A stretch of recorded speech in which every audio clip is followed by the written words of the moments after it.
The National Water Commission has said more than 100,000 households in Kingston, St. Andrew, and Portmore have been affected by water shortages due to damage to its pipelines arising from major roadwork projects. Head of the School of Public Health at the University of Technology, Professor Winston Davidson, says when households are required to store water for use, the risk of contamination is heightened. And so the Ministry of Health must, of course, begin to give warnings. In other words, the preventive program, a preventive program.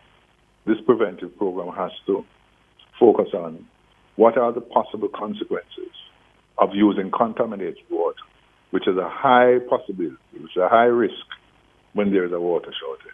And therefore give bulletins as to what you should do to manage the limited water that you supply that you have. Professor Davidson notes that gastroenteritis is one of the major risks. People start to have vomiting and diarrhea because of the nature of the organisms that contaminate your water supply.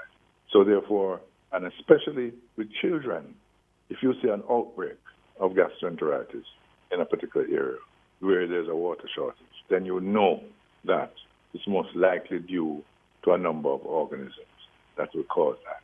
He adds that there needs to be heightened surveillance for gastroenteritis. And it can be monitored quite easily because what you can do is that all the clinics in the area, you can do what you call a fever chart, or you can do a chart which looks at every day what the diagnosis is and the age groups that are involved, and you will be able to trace a site or an area where there's an outbreak.